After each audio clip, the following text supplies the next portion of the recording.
सच्चे दरबार पर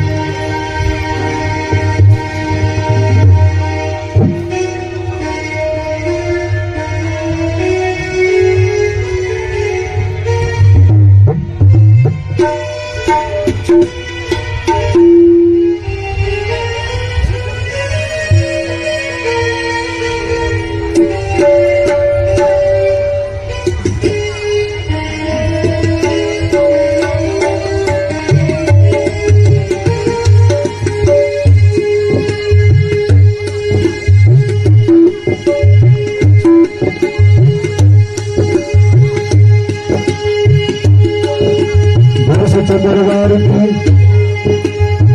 सीताराम सीताराम सीताराम कहे जाहे बीबी राधे राम ताहे बीबी रहे सीताराम सीताराम सीताराम कहे जाहे बीबी राधे राम ताहे बीबी। उसमें चाल देती उतने बहुत सारी तलवारें थी उसमें और कितने झगड़े हो रहे थे। उस भक्त के आर पार तलवार भी निकल गई। भगवान शिव उसको देकर प्रकट हो गए। भगवान शिव ने बोला बेटा अगर तू एक पिंडी बचाना चाहता है तो इस पिंडी को उठा।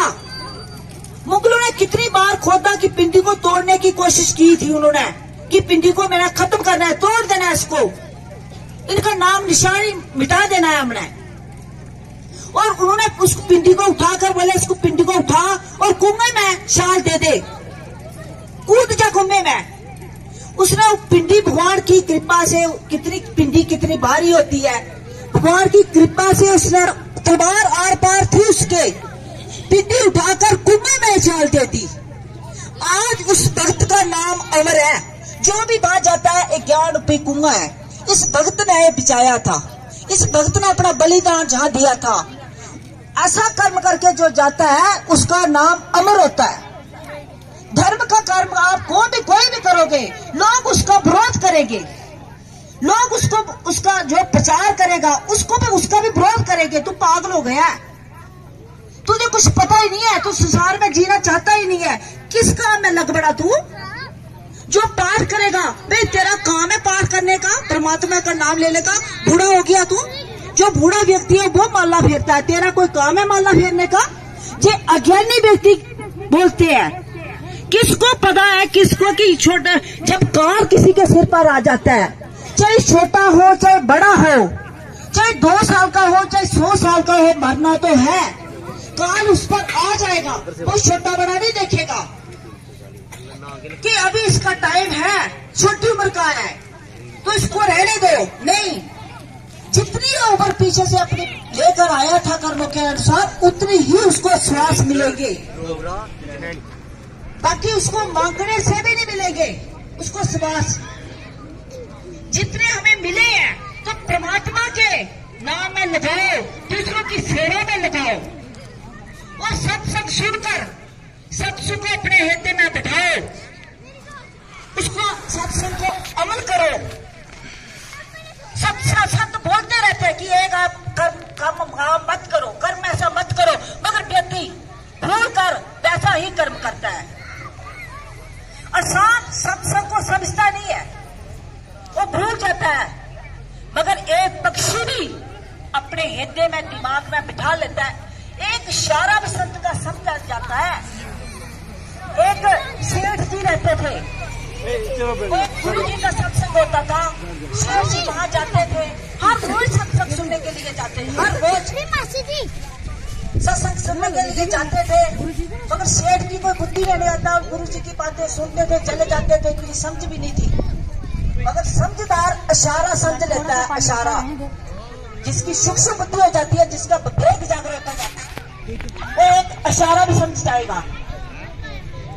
शेर जी ने तोता पाल रखा था घर में, तोता पाल रखा था तो तोता बोलने लगा एक दिन उस अपने मालिक को कि पिताजी आप रोज सत्संग में जाते हैं तो आज गुरु जी से पूछना कि मेरे घर में एक तोता है, वो बोल रहा था कि मैं कब पिंजरे से आजाद होऊंगा।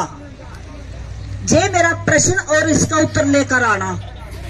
तो शेठ जी जब गुरु जी के पास गए और गुरु जी जब सत्संग खत्म हुआ तो गुरु जी से उन्होंने बात की जी गुरु जी मेरे घर में एक तोता है।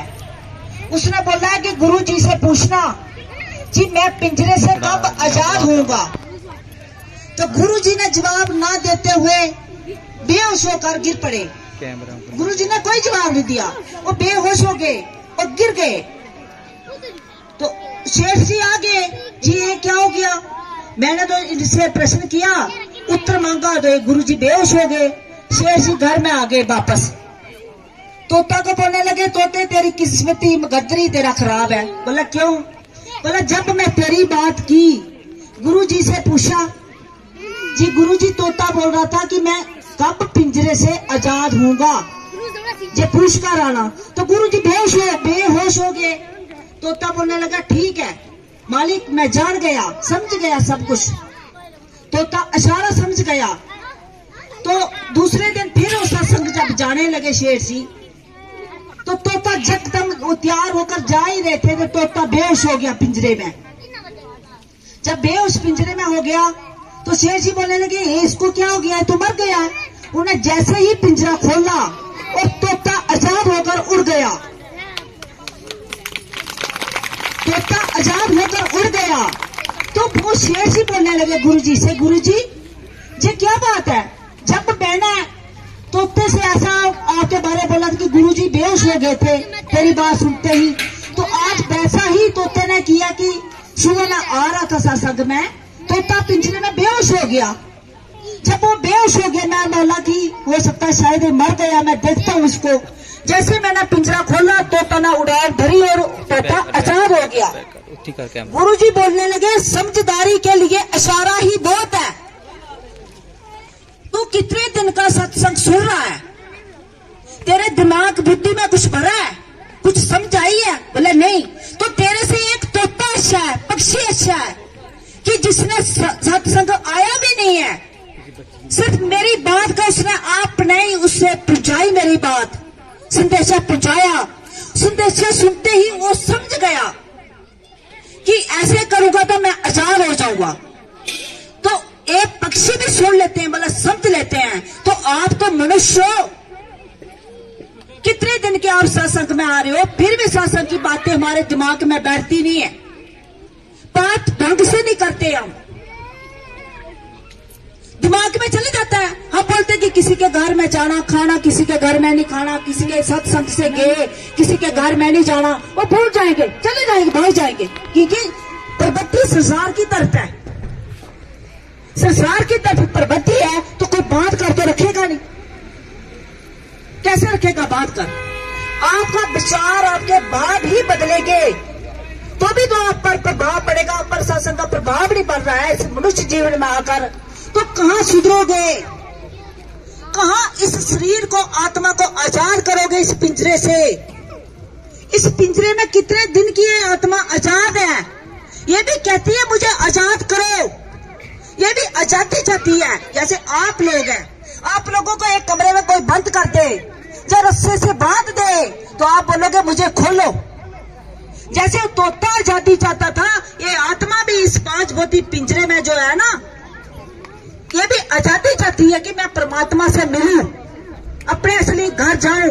सत्संग ही इसको एक आजाद देने वाला स्थान है, जहां से इस आत्मा को भी आजादी होगी। मगर कोई इस इशारे को समझेगा तो, जैसे तोते ने समझा था। जो समझने वाला है ना, वो बहुत कुछ समझ लेता है, बहुत कुछ पा लेता है। बहरा व्यक्ति भी सत्संग सुन सकता है, सुनेगा नहीं, समझेगा, उसको समझ है। एक सत्संग में एक बहरे बाबा जी जाते थे, बूढ़े बुजुर्ग, बिल्कुल सुनाई नहीं देता था उसको। तो सभी लोग बोलने लगे गुरुजी ये तो बहरा है, इसको कुछ समझ नहीं आता। जब सभी लोग हंसते हैं, ये भी हंसने लग जाता है। मगर सत्संग में सभी से पहले आएगा, सभी से आगे बैठेगा, सत्संग के टाइम का इसको पूरा पता है और बैठेगा है, मगर सुनाई इसको कुछ नहीं देता। गुरुजी बोलने लगा अगर सुनाई कुछ नहीं देता तो फिर सत्संग में आता क्यों है? कुछ सुनाई नहीं देता तो ठीक है देखूंगा मैं। दूसरे दिन फिर आ गया, गुरुजी ने बोला बाबा जी इधर आओ, उसको बोला इशारे से आ गया, जोर से माइक से बोला बाबा जी कुछ सुनाई देता है। गुरुजी पता नहीं क्या बोल रहे हो, मुझे समझ नहीं आ रहा है। बाबा जी मैं क्या बोल रहा हूँ कुछ समझा? कुछ नहीं बोला। गुरुजी मुझे कुछ पता ही नहीं चल रहा है। गुरुजी ने बोला सचमुच ये बहरा है, मगर बैठ गया। लोग बोलने लगे, जब सभी लोग हंसते हैं तो भी हंसना शुरू हो जाता है, ताली मारते हैं, ताली मारना शुरू हो जाता है, और कभी कभी अपने आप में ही हंसता है। गुरुजी बोलने लगे ठीक है। गुरुजी ने एक कॉपी पेन लिया और लिखकर बोला कि अगर तू सचमुच बहरा है, अगर तू बहरा है तो सत्संग में क्यों आता है, तुझे सुनाई देता है?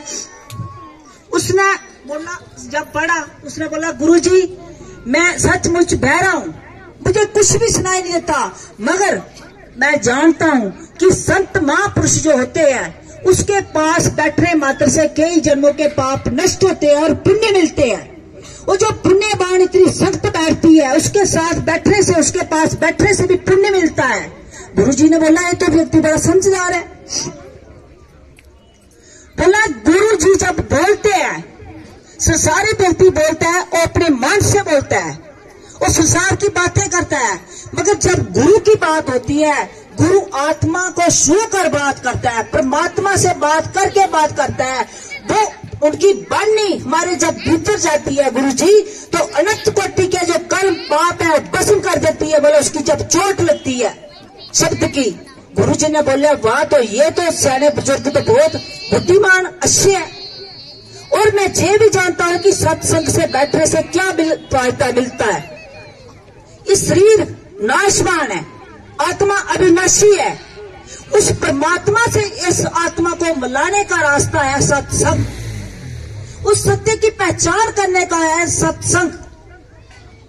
और धर्म क्या है, अधर्म क्या है, पाप क्या है, पुण्य क्या है, ये सब निर्णय मिलता है सत्संग में। सत्संग से सब कुछ ज्ञान मिलता है। मैं सुनता नहीं हूं, मगर जो मेरी आत्मा है ये सब कुछ सुनती है। मेरा शरीर बैठा है, उसको पुण्य मिल रहा है, ये पवित्र हो रहा है, इसलिए मैं सत्संग में आता हूं। मैं सब कुछ जानता हूं कि सत्संग से इंसान का आधार होता है, सत्संग से इंसान की मुक्ति होती है। जब मैं जानता हूं तभी तो मैं सत्संग में आता हूं। गुरुजी ने बोला, सभी लोगों को बोला इनके लिए तालियां बजाओ, तो सभी ने तालियां बजाई और खुश हो गए कि ये व्यक्ति देखो सुनता भी नहीं है, बहरा है, फिर भी इसको सब कुछ पता है, ज्ञान है। सत्संग चीज क्या है? हर प्राणी को सत्संग का मतलब का पता ही नहीं है कि सत्संग है क्या। घर में भजन शादी होगी, सत्संग करो जी, सत्संग, दो भजन गाएंगे, सत्संग हो गया जी। सत्संग को समझो और अपने आप में चिंतन करो, मैं शरीर में आया क्यों आया, किस लिए आया, काम क्या है, इसका चिंतन करो। संसारी काम करने, हिंसा करने, चोरी करनी है, छलकपट करना है, बस किसी का दिल दुखाने के लिए मैं आया हूं, बेईमानी छल करने के लिए आया हूं, नहीं, सभी को सुख देने के लिए आप आए हो, परमात्मा का शब्द जपने के लिए आए हो आप, परमात्मा की सेवा, दूसरों की सेवा, संसार की सेवा करने के लिए आप आए हो। बहुत अच्छे कर्म करो, अच्छे कर्म करोगे तो परमात्मा तो प्यारे होगे, बुरे करोगे परमात्मा भी बोलेगा बेकार है। एक जन्म तो तेरे को सृष्टि में दे दिया मैंने, मगर दोबारा तुझे मिलने वाला नहीं है। तो अच्छे कर्म करके जाओ, अगर संसार में आए हो तो अच्छे कर्म के जाओ, भलाई करके जाओ, बुराई कभी भी चिंतन में भी किसी के प्रति नहीं लानी, अच्छे कर्म करने। अभी टाइम हो रहा है, एक भजन होगा, उसके बाद आपने गुरु जी की वाणी सुननी है। अभी भजन वाली टीम ही जैसे भाग जाती है, भाई कहां चले गए हो। भौतिक ज्ञान हर प्राणी के पास है, मगर आध्यात्मिक एक छोटा 2 साल का बच्चा भी आपको आध्यात्मिक ज्ञान दे सकता है, एक अनपढ़ भी आपको आध्यात्मिक ज्ञान दे सकता है। ये आध्यात्मिक ज्ञान है ना, इसमें पढ़ाई लिखाई की जरूरी नहीं है, ये परमात्मा की कृपा से ज्ञान आता है। हो सकता है पढ़े लिखे को ज्ञान ना हो, उसको सिर्फ भौतिक ज्ञान है, मगर परमात्मा का ज्ञान नहीं है। परमात्मा का ज्ञान एक छोटा सा बच्चा भी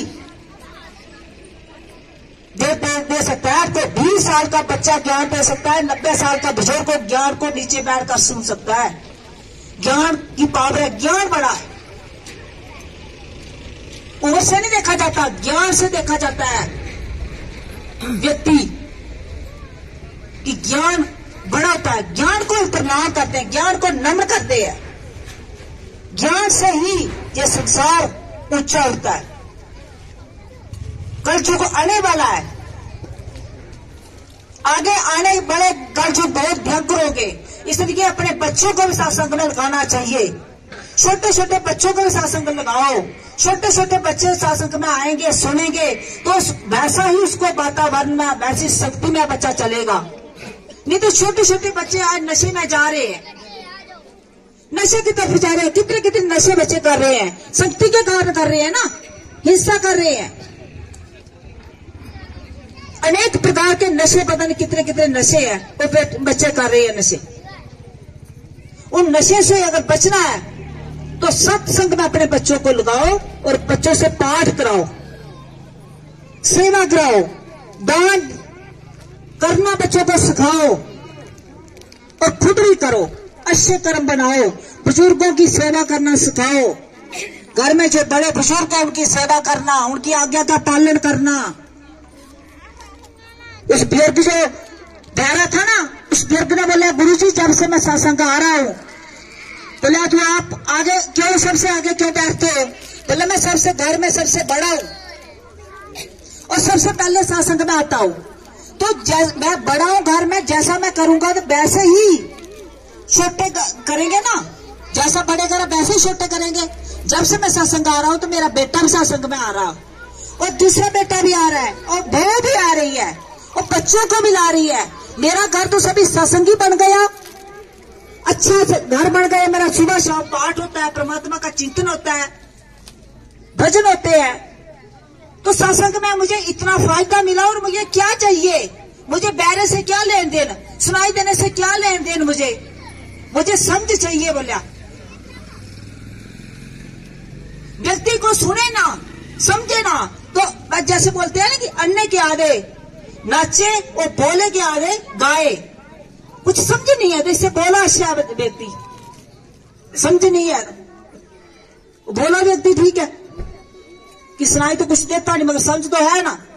कान होते हुए, आंखें में देखते हुए भी बुद्धि परमात्मा ने सोचने के लिए दी है।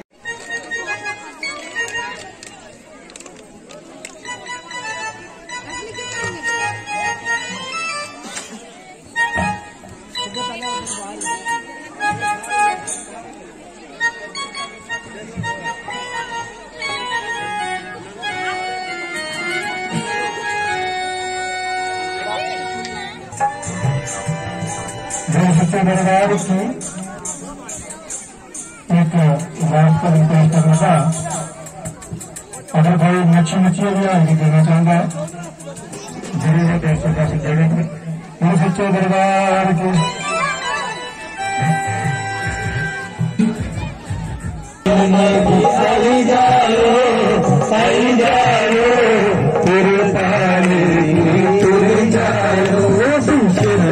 मिलने की आई जाओ फिर पानी टुर जाओ, शिवानी मिलने की आई जाओ फिर पानी टुर जाओ, शिवानी मिलने की आई